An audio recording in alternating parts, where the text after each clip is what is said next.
Hi everyone, welcome back to another Wildside walk where we take you with us to explore natural places in the Newcastle area. I'm Ember. And I'm Johnny. And today we're visiting a place that is connected to the heart of the history of the Natural History Society of Northumbria.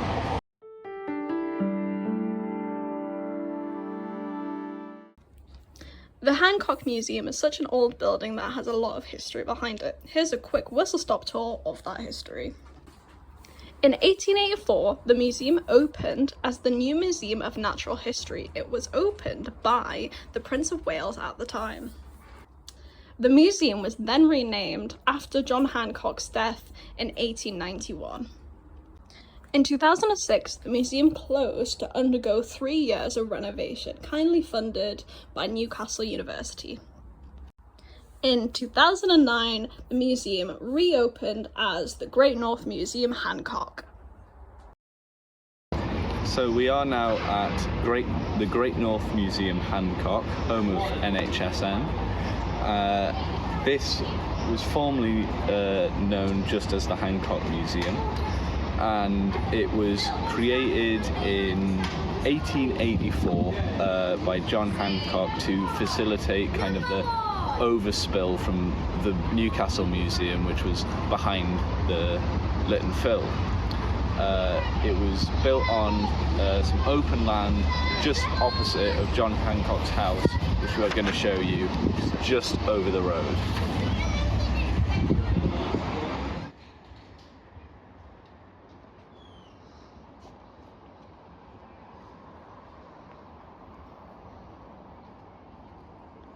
Well, let's go inside.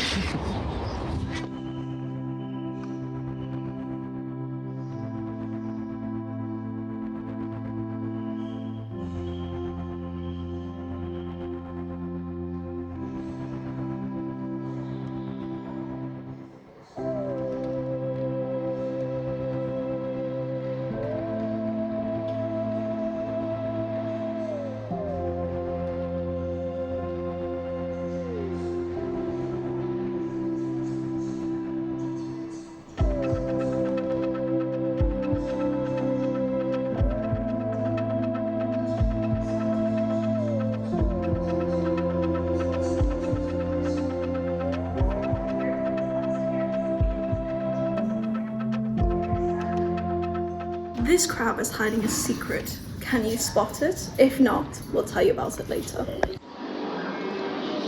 So the Great North Museum at Hancock houses a significant amount of the collection that's been built up by NHSN for nearly 200 years now.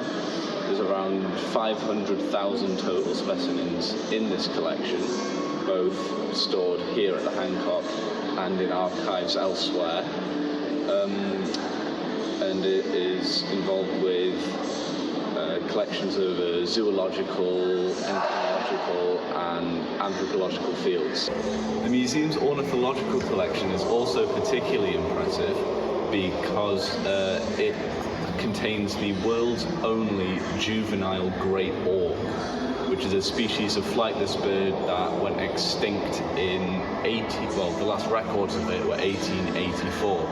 The Natural History Society, when it was still part of the Lytton Fill, had the first duck-billed platypus in the whole of the UK. Though we're not sure if it's this exact one, there is quite a funny anecdote about the transportation of it into England and to the museum, where the girl responsible for transporting it dropped the pickling liquid that it had been soaked in all over herself and was mortified to come face to face with a rat-duck hybrid at her feet, though I think he's quite handsome.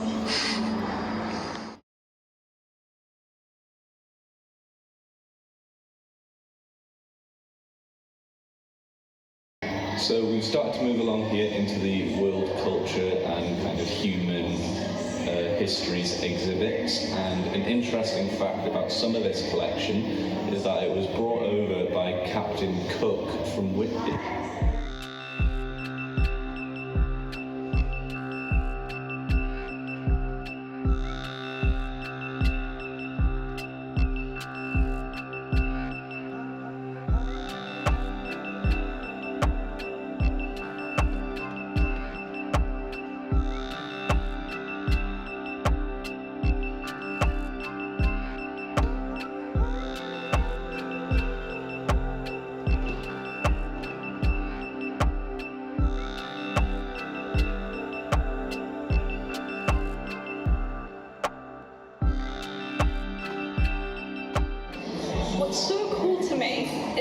In many of these artifacts, you can see the importance of nature in human histories.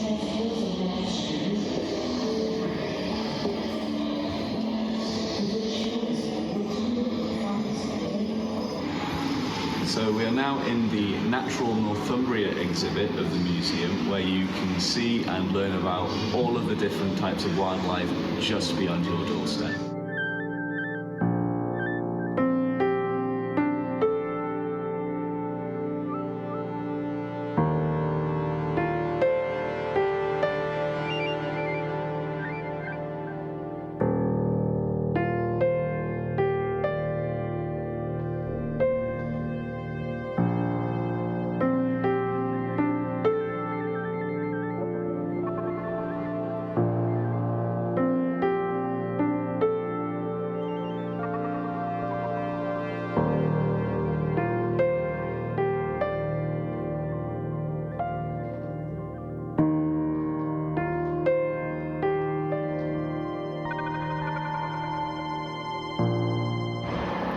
This is The Struggle with the Quarry, a phenomenal piece of taxidermy depicting a gyrfalcon, a grey heron, and a European eel. Unlike other taxidermists of the time, John Hancock chose to depict a story with his taxidermy here. The story of a heron's meal interrupted, predator turned prey, and of an eel taking the opportunity to survive. This is the story of survival.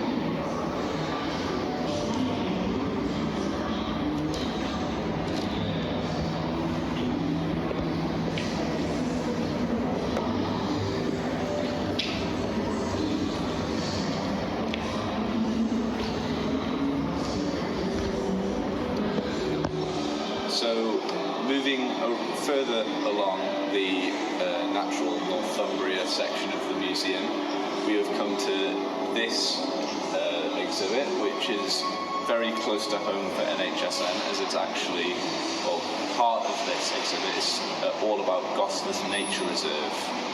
And you can see here a really, really good kind of example of the kind of things you will see at the nature reserve. Obviously there's no roe deers or anything in there because the case isn't big enough, but there are other examples of that around the museum.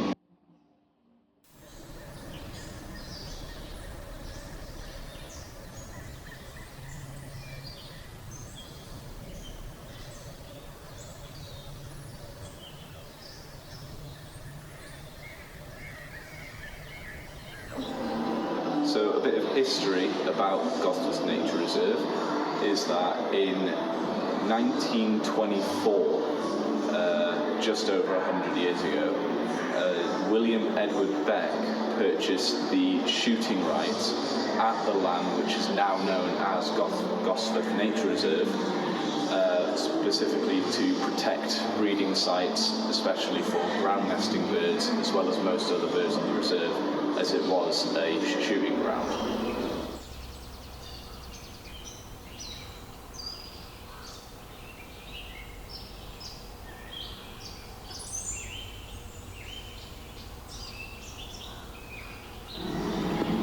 And here we are at the Farne Islands exhibit, which is massively connected to the history of the society.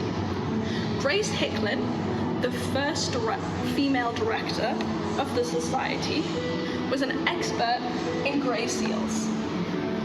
And her survey work with birds, as well as the survey work of many others at the island, is in no small part linked to the now SSSI protection the island holds.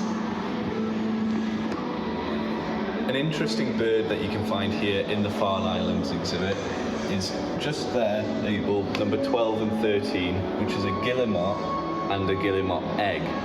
And an interesting thing about these birds is that when nesting, well, when the season is over, they will leap off of cliffs into the ocean below. It's a really amazing spectacle, and there's loads of videos online, and I'd really encourage you to go and watch them because it's amazing the way that they just throw themselves off a cliff when they're done. At the museum, they have 6 of the 18 native bats of the UK, one of which is the brown long-eared bat here, whose long-eared genus is an amazing example of evolution. Their long ears allow them to use passive listening to detect their moth prey rather than using echolocation and possibly revealing their location to their intended meal.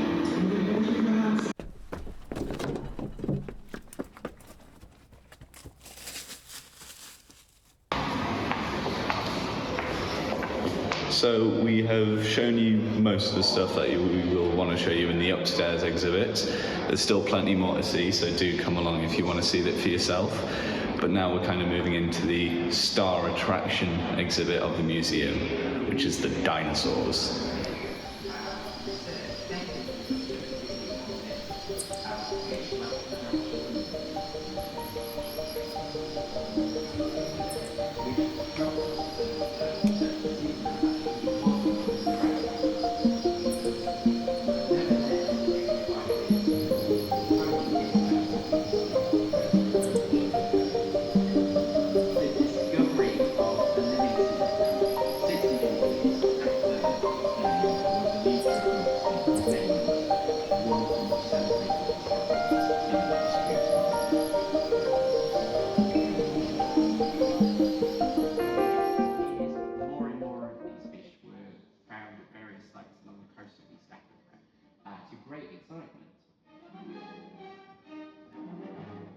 As you watch me enjoy the dinosaur exhibits in the museum, I thought it might be fun for me to tell you about one of my favourite paleontologists, Mary Annings.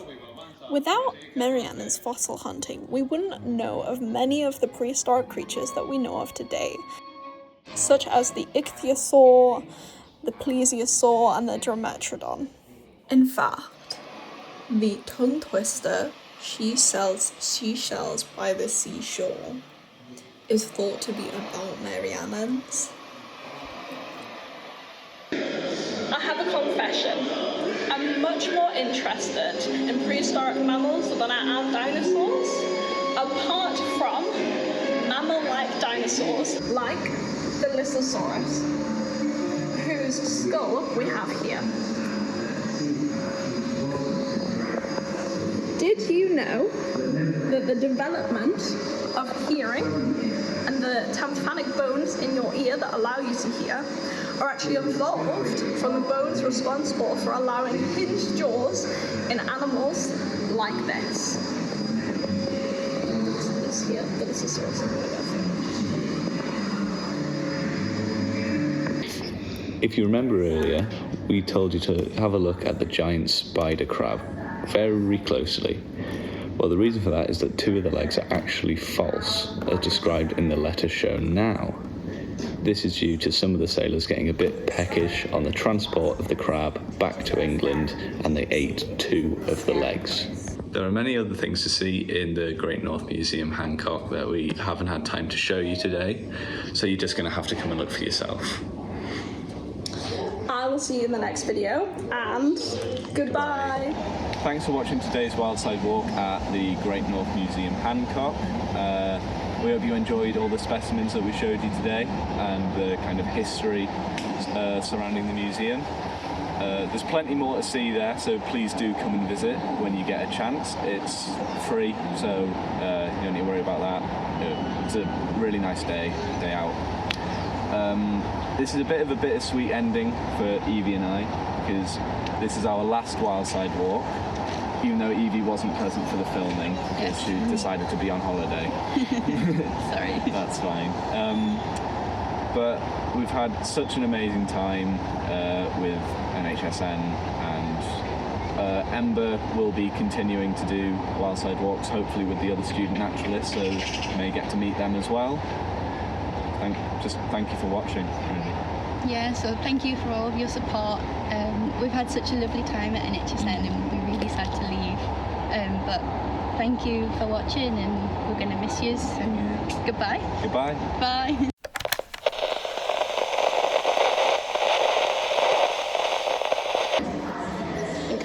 Give me museum also contains one of Britain's largest and most important collections of corals, sea slugs, and many other marine invertebrates.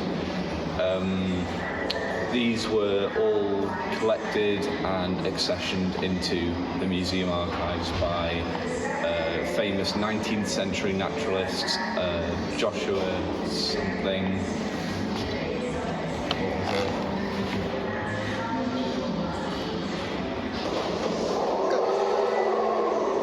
Don't go. Please leave the building immediately. Please leave the building immediately by the nearest exit. Do not use the lifts.